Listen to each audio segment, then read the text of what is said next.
WCSM's General Store is recorded at 70X7 Studios.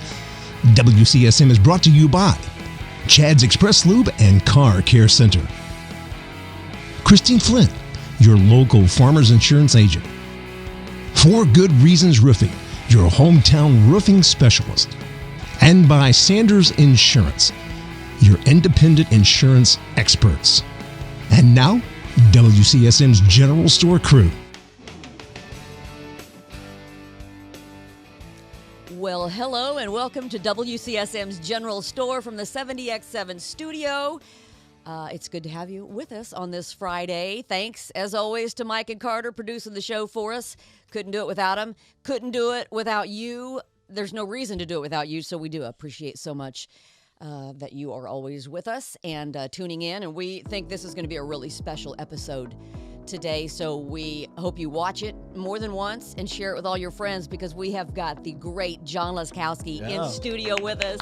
That's right. Legendary IU basketball player, sports broadcaster, and author, restaurant entrepreneur. Yeah. Yes, all the above. think there are so many things, John, I could say about you and just praise you, but I have to say, my favorite thing is that you brought Culver's to Bloomington. I get that a lot. I bet you do. I love Culver's, but it's not the butter burger for me. It's your fish sandwich. Oh, good. I love the fish sandwich and the crinkle fries. I mean, for me. And the walleye just came out. It'll be here for about 5 more weeks. I think it's about April 1st when Easter comes. Freshwater fish from Minnesota. Nice. Canada. Long and thin, different than the cod. So now is it a sandwich? But it's sandwich or dinner. Nice. Oh.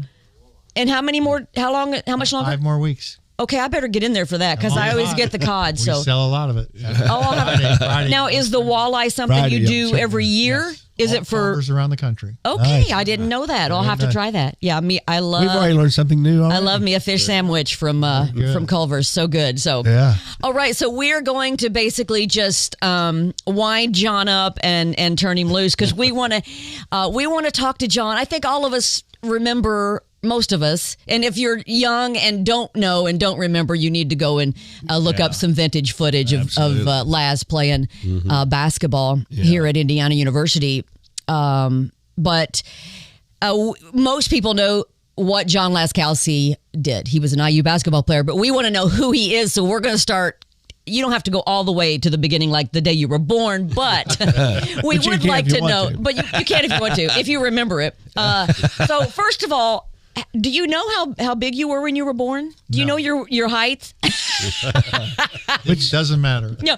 So how tall are you, really? 6'6". You're 6'6". Okay.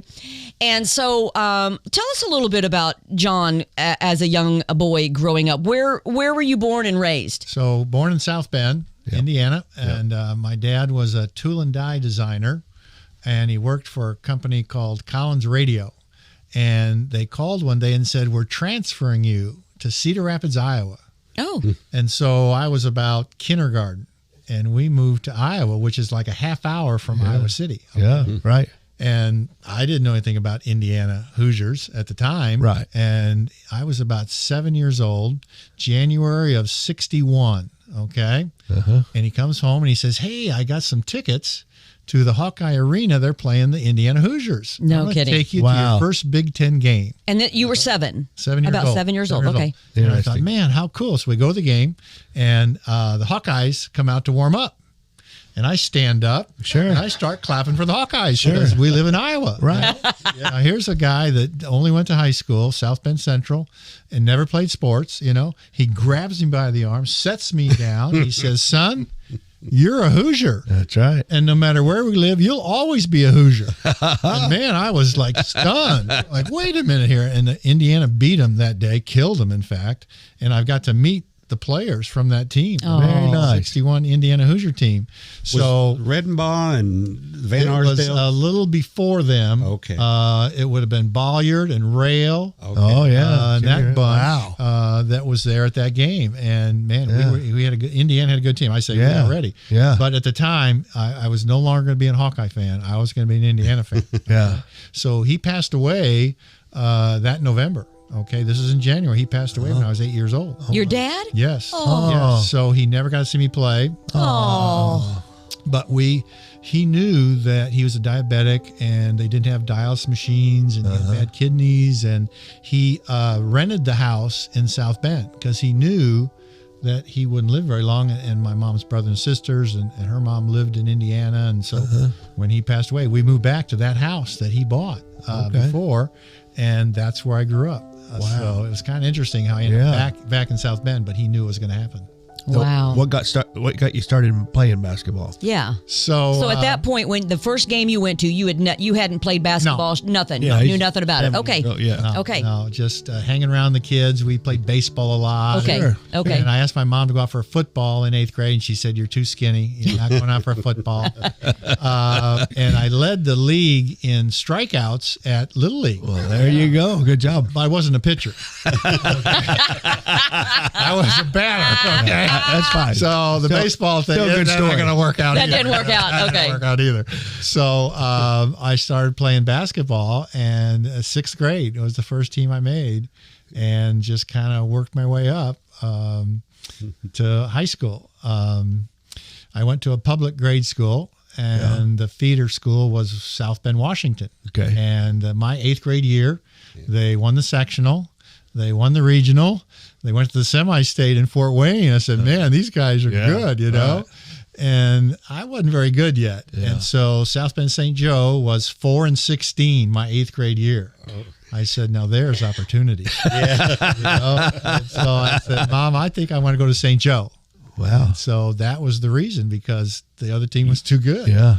So I go to St. Joe, and I averaged 20 points my freshman year. Oh, wow. St. Joe, yeah. No, I scored 20 points the whole year. You guys misunderstood. There were 12 games, so that's a point and a half a game. That's still better than I did. As the freshman. Better than some, but not get any calls yet. And no college coaches are ringing your door. No. So my sophomore year, I was on the JV team, okay? Right. And running around and trying to do what I can. I think I scored about 10 points a game. You know? So I was always an offensive player. That defense was for the other guy. Okay. I'm a scorer, so I'm working on my game. My junior year, I was one of the tallest kids on the team. Had grown now to 6'5". Oh, wow. And so I'm playing center, and we had another forward who was a senior. He was kind of the star of the team, and I was kind of the backup guy, you know. And I remember my senior year then being at lunch with my buddies. You know, I had a little table. Everybody has their buddies. Right, sure. I said, guys, you know, if I scored 5 more points a game, that would be 20 points a game, you know, compared to 20 points a whole year. You know? Right. I said that would just be amazing. And so we had our very first, it was kind of an inter-squad game, and they invite the fans in, and it's basically the varsity against the second team and some of the JV team, you know. And so I go out there, and I get 35 points. In one game? One game, in this practice game, okay? Wow. And I get in the locker room, and I'm feeling pretty good. Yeah. Like, hey, that was good. So Bob Donewald is my high school coach. I was going to bring that up. And he says, hey, you're playing against the second team in the junior varsity. He said, you should have had 50. And I'm thinking, what? I'm going for 20, and I'm like king of the hill at 35. Yeah. And he says, you should have had 50. And the point was, you can do better. Yeah. You know? Right. Yeah. And that's kind of how it got started, that maybe I can. And Abernathy, Tom Abernathy, was a junior on the team. Yeah. Had just moved up from the varsity. He was kind of young and clumsy, and, you know, it was kind of on me. Yeah. And averaged 29 points a game that year, my senior in high school. My high game was 49. So coach was right. Yeah. You could score 50. Yeah. And I did. I got 49 against Jackson. Yeah. And who knew it? 6th leading scorer in the state of Indiana my senior year. That's amazing. 1.5 points a game as a freshman to 29 points a game as a senior. So you and Tom Abernathy went to school together, same school, and he was a year behind you? Is that right? Yes. No kidding. School. Yeah. And then he came to Indiana a year behind me there. We played 3 years together in Indiana. Yeah. So do you remember the process? So you've gone through high school now, senior year. I don't know, was the recruiting process back then the same or not the same? I'm sure it's not the same, but I mean, like, did Coach Knight come and recruit you, or how did that all play out? How did you end up at IU? Yeah, very different back then. You didn't announce till after your senior year. Nobody announced as sophomore or junior, I'm going to go here. I mean, it was after your senior year. But they recruited you your senior year, and then you kind of had an idea. So when a coach comes in April and gets the job, it's like it's pretty late. But he did look for Catholic school kids to go to Army. And he was at Army, my senior year. Coach K was a Catholic school kid from Chicago, and he recruited him to come to Army, and of course that worked out pretty good. So he sent a scout to see me play in South Bend. It was early December. One of my first games, I was not the big stud yet, and guess we're playing South Bend, Washington. The school I should have gone to, you know? And my junior high buddies, they're better than I am in 8th grade.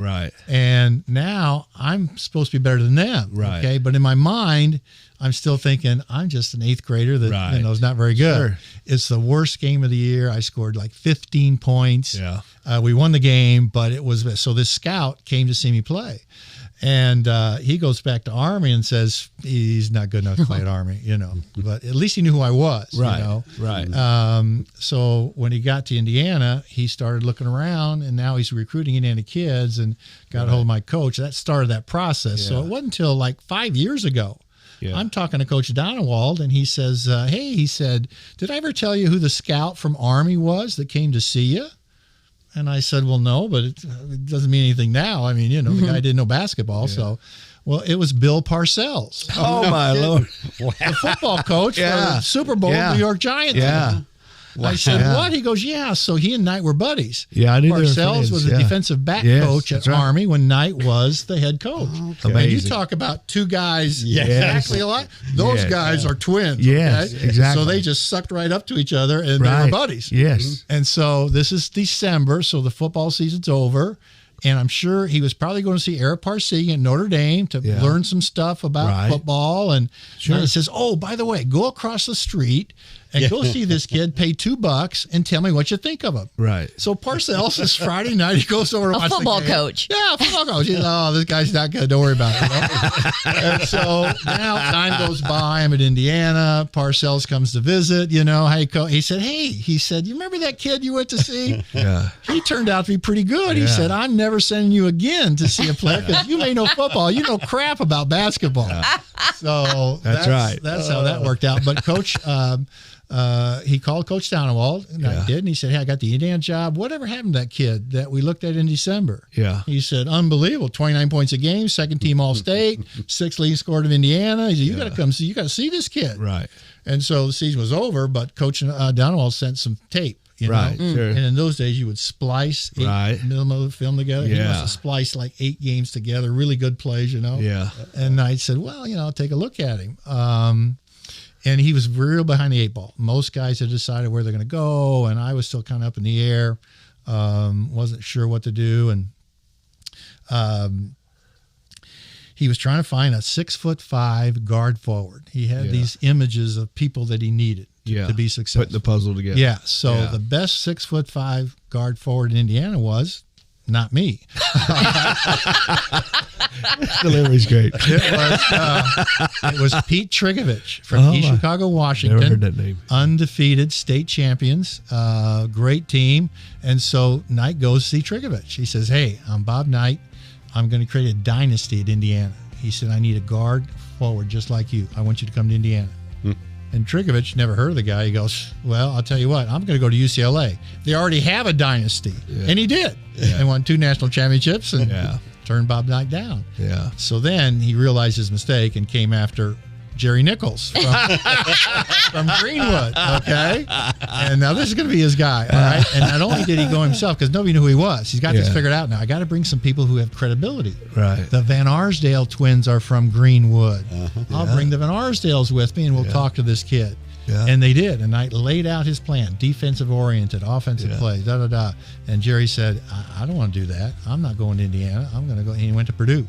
Hurt his knee, didn't play much. I was the 3rd choice for my position, and I jumped all over it. Wow. And the rest. We do need to talk about something that he said that interested you. Well, let's take a quick break and a good teaser there to come back to. We're going to take a quick break here, and we're going to find out what that story is after this break at the General Store.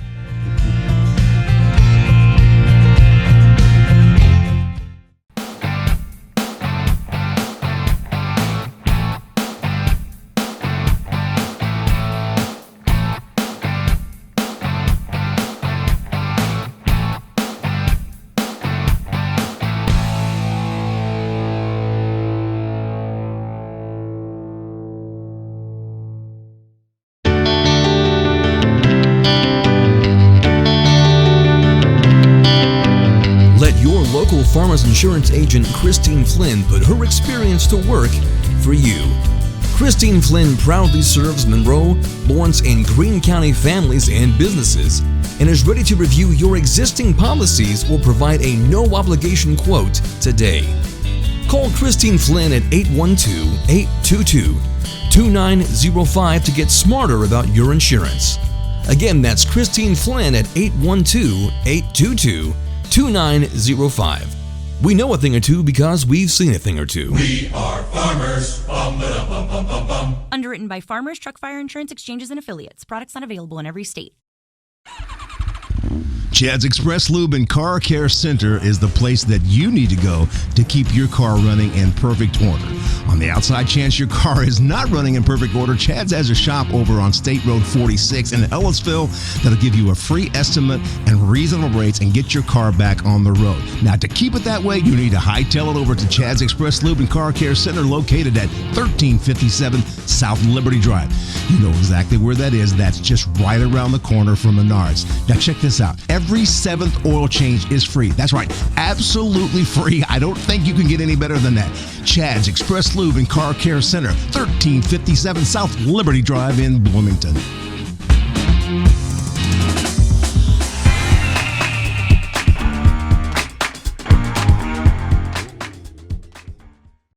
For Good Reasons Roofing. The number 4, goodreasons.com. They want to be your local hometown roofing specialist. Whether it's hail damage, storm damage, worn out, just plain old damage, or maybe it's new construction. Whatever your 4 reasons are to have a new roof, their 4 good reasons are honesty, integrity, quality, and kindness. For Good Reasons Roofing.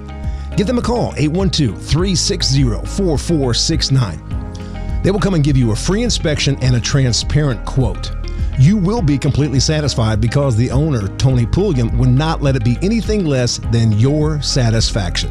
So look for them at forgoodreasons.com. The number 4, goodreasons.com. Or call them today, 812-360-4469. For Good Reasons Roofing, your local hometown roofing specialist. Welcome back to the General Store with our very special guest, John Laskowski, and telling some great stories. We started at the beginning of his life, and now we're up to where he's been recruited to play ball at IU. And you have a special a favorite story that you'd like for him John to tell. John shared with me before, and it's very interesting to hear what interested him about IU at one time. So I'll let you go ahead and take off. Recruiting was a lot simpler in the day. There was a lot of film that coaches watched, and some was an interview with the kid. Is this type of kid that'll fit our program? And Coach, I didn't know Coach was going after Trigovich. They don't tell you that. Yeah, sure. He's in Northern Indiana. He's either been to see Trigovich or he's just leaving him, to come see me. Right. He had a backup plan. I didn't know about that. Yeah. So he's at St. Joe High one day, and Coach Downwell calls me out of class. He says, "Hey, Coach Knight's here. He wants to talk to you." I said, "Oh, great," and you could tell he was very disciplined, very serious, no funny stuff. And other coaches were more ad lib, if you will. And so Knight, we're in a room together, and he goes, "Hey," he said, "I want to tell you something." He said, "I just signed a contract. Your senior year, if you come to Indiana, your senior year in Indiana, we're going to play in the Rainbow Classic in Honolulu, Hawaii." And we're going to spend 4 days in Hawaii playing 3 games of basketball. Well, in my mind, I'm thinking, I've never been on vacation, and I've never been out of St. Joe County. All right. So he's talking about going to Hawaii, and he's going to pay for my way there. Right. I went, whoa, this is over the top. Okay. I try to keep a straight face. I said, oh, wow, that's great, Coach. And so it works out. Of course, I go to Indiana, and now time goes by, and now it's December of my senior year. Yeah. And this Rainbow Classic trip is coming up, man. I'm thinking this is great, Yeah. So we're playing Notre Dame right in South Bend, and just for halftime, I hurt my ankle on a shot, and it's feeling funny. And so I'm in an ankle brace. I go to see the doctors, and I'm missing a couple games now, Well, now it's time to it's over Christmas. It's time to go to Hawaii. And he comes over to me and he goes, hey, he said, if you can't play, he said, I can't take you to Hawaii. I mean, it's an extra plane ticket. It's the hotel, the food. I'll just have to leave you here. And I'm like, what the heck? I've been waiting 4 years, and you're going to call me on a technicality just because I can't play? I'm part of the team. And I was thinking also to myself, and it's during practice. He goes, okay, I'll tell you what I'm going to do. He said, now he's 35 years old. Yeah. Okay. So he's not, he's still young. He played Big Ten basketball, He said, I'll tell you what I'm going to do. I'm going to play you a game of horse. If you beat me in a game of horse, I'll take you to Hawaii. Thinking, okay, all right, because I'm in my prime. Right. I said, okay, let's go. And we play game of horse, 5 baskets. Right. I kicked his butt. Yeah. And I said, okay, I'll show you who's going to go to Hawaii. All right. So now whether or not he missed a couple I don't know, So we get to Hawaii. And, of course, I'm the super sub. 8 minutes, 9 minutes go by. He puts me in the game. We're playing Florida, okay? And I get in the game, and I score in 18 seconds after being in the game. I score a basket, okay? Yeah. So we win the game, and the opposing coach, I can't remember his name now, but he was in the press conference. And he goes, who the heck is that guy? He scored in 18 seconds. Why didn't he play that guy at the beginning of the game, Right. So the ankle injury was over, and I got to play. And you got to go to Hawaii. And I got to go to Hawaii. It was great. Great. So it came down to I was going to go to Western Michigan, Butler before they were Butler, Indiana State, DePaul in Chicago, Indiana Central, which is now University of Annapolis. I mean, mid-range schools. I mean, I got good too late, and guys were just already going somewhere else, know. And so I visited Indiana. It's the week after Little 500, so it's nothing going on. And the campus is beautiful. And I get home and I go, oh my gosh, that's just the greatest place there is. And Coach Donald sets me down. He says, okay, here's 6 schools that are good schools. You're going to play there. Okay, you're going to get an education, because I couldn't go to college without a scholarship. Right. He said, and Indiana is the only big school after you. He said, you got to choose one of these 6, or you can take Indiana. He said, if you take Indiana, you may not play.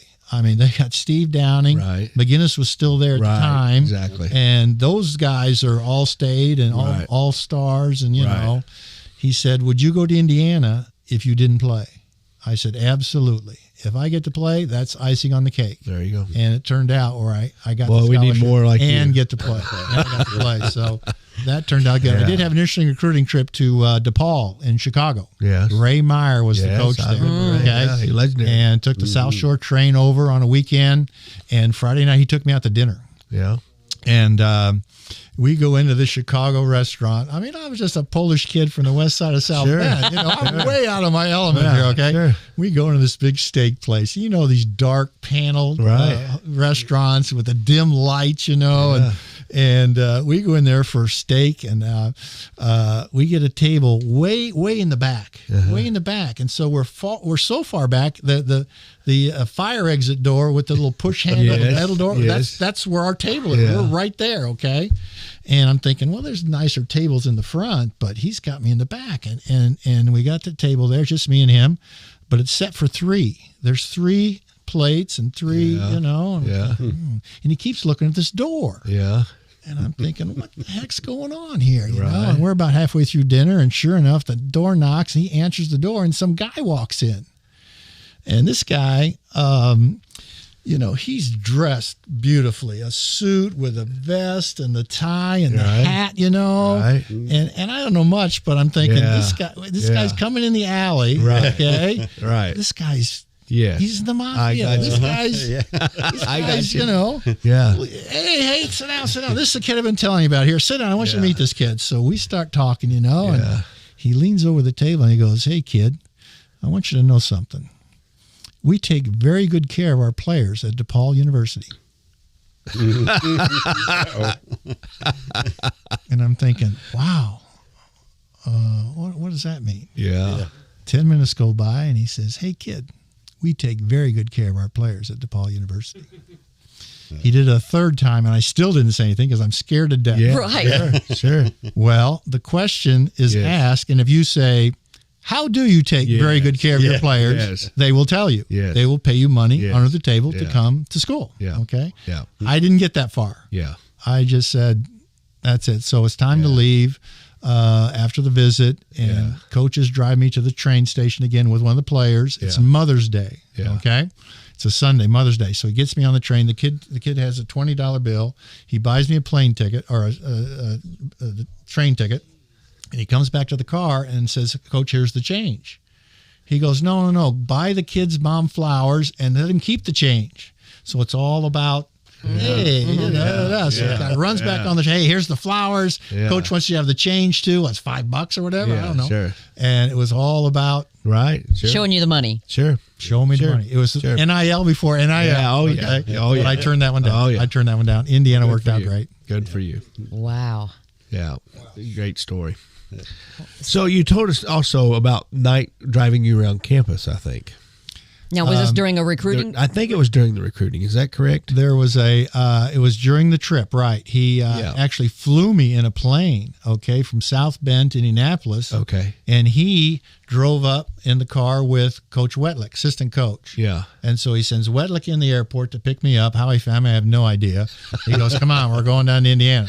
And Knight was not a very good driver. Okay. I mean, he got speeding tickets. I've heard this. He was distracted a lot, And so Knight's driving, so he's right into the windshield, and Wetlick's in the front seat, and I'm in the back seat. Right. Okay. And Knight starts the pitch right away. Yes. Okay. He talks about Indiana. Well, being so few times on an airplane, like my first time, right? My ears pop and I can't hear anything. Oh no! But I'm too shy to say, Coach, it's my first plane trip ever. I can't know what you're saying because he's going right, And I shook my head a lot and said yes. And I'm thinking, this is the dumbest kid we've ever had. This kid doesn't say anything, And somehow I survived that, and I think it was because he was out of choices. I was the third choice, like I said. So I get to come to Indiana. It was just so. Did he ever come back to that car trip at all? Did he ever come back to you and say, so what was the deal? You were answering yes to everything. He never mentioned it. He's taken everybody he can get at this point. Yeah. He's got to get it. You were the first one. I was in the first class. Yeah. Steve Green was the first guy he got. Okay. I visited Indiana State. Okay. Had a nice visit there. Gordon Stauffer was the coach. And R.T. Green, Steve's brother, was a basketball player there. Okay. Which I didn't know who Steve was and didn't know who R.T. was. But R.T.'s roommate was my little league baseball pitcher. He was playing baseball in Indiana State. The coaches found out about it and said, hey, we'll have R.T. show him around because your buddy Stu's there and make this one happy thing, And so we spend the weekend together and doing stuff. And R.T. says Sunday afternoon, it's time to go. He said, what'd you think of your trip to Indiana State? Because he's got to give feedback back to the coach, I go, this is very nice. You got a great place, He said, well, where else are you thinking of going? I said, well, Western Michigan, DePaul, And there's a new coach at Indiana. Yeah. And I may get to take a trip to Indiana. Well, he knew Steve was visiting. Of course, he didn't say anything yet. I've known the guy for 2 days. He leans over to me and he says, if you could get a chance to go to Indiana, don't come here. And I said, why, thank you very much. I sure appreciate that. Amazing. And I see him today and we laugh about that story because he knew Indiana would be a better deal than Indiana State. So he became a lawyer. He's a judge. He's on TV now. Nice. So it turned out to be a great guy. Yeah. And Cool. So I ended up at Indiana. So your first year, you play with who are the stars at Indiana? So there's Steve Downing. freshman team available. Right. It's the last year of freshman team. So we had our own freshman team. I played 8 games. Era, we played against the varsity in practice. Okay, so wait a minute. I'm sorry to interrupt. So when you come in as a freshman at IU, it wasn't just one team. There was a freshman team and then A varsity team. Really? Yeah. I did not know way that. for years. Yeah. I did not know Been that. that way for years, and then that was the last year they did it, because the next I knew year, it was right in the area. Yeah. Wynn Buckner, Abernathy, Jim Cruz were all eligible. So Yeah. that second year, my sophomore year, is my first year. It's also Abernathy. So we had lots of the guys that first year. So my freshman year, we had 8 games. We drive cars, play somebody. Nobody was there. I mean, it was just, kind of an introduction. So my second year as a sophomore, now we got like 8 or 9 new guys. Right. So Downing and Ritter were the 2 seniors. They were the 2 guys that were the heavy load. Yeah. And then Steve Green and myself, and Cruzy was a starter. Buckner started. We had 2 freshmen starting guards. Yeah, that's right. And we win the Big Ten. Yeah. We win the Big Ten championship in Knight's second year there. Unbelievable. Okay? Yeah. Now, in that day, you had to win the championship of your conference. There's no conference tournaments except in the SEC or the ACC. Then you got to go to the tournament. Second place, you don't get to go. You go to the NIT. Right. And so we won the tournament. Northwestern, who was terrible, beat Minnesota on the last day of the season, and we won our game, and that gave us the chance to go to the NCAA tournament. We beat Kentucky in the tournament. We go to St. Louis for the Final Four. Right. And we play UCLA. Yeah. With one of their great teams, Yeah. Bill Walton Right. all the group that they had. Johnny Wooden's the coach. Yeah. And I'm thinking, 2 years ago, I'm playing South Bend, Washington, in my senior high school, and now I'm playing against Johnny Wooden and UCLA. Right. I mean, whoa! This is like how it changes so quick. Yeah, how could this be? Here you are on that stage, and it's we unbelievable. lost by 11. They played well. We played pretty good. Yeah, Downing got a 5th foul on a charge that people still will dispute. Oh yeah, sure. But it was only his second year there that Knight makes it to the Final Four. That's how quick he was able to turn that around. It was. That's incredible. When we come back, we want to talk about you're the only team that won this tournament. We'll talk about that tournament in just a little bit. Well, in fact, we're going to ask John to come back and join us next Friday, because there's just way too much stuff that we want to hear still yet. He's still got there's a lot to talk about. And so if we could talk him into that, can we talk you into that? You'll stick around. Okay, so so be sure and join us next Friday, because you want to hear the rest of this story of John Laskowski. You're not going to want to miss it. So he'll be with us next Friday, and if it's the Lord's will, we'll be here, and you will be too at the General Store. We'll see you then.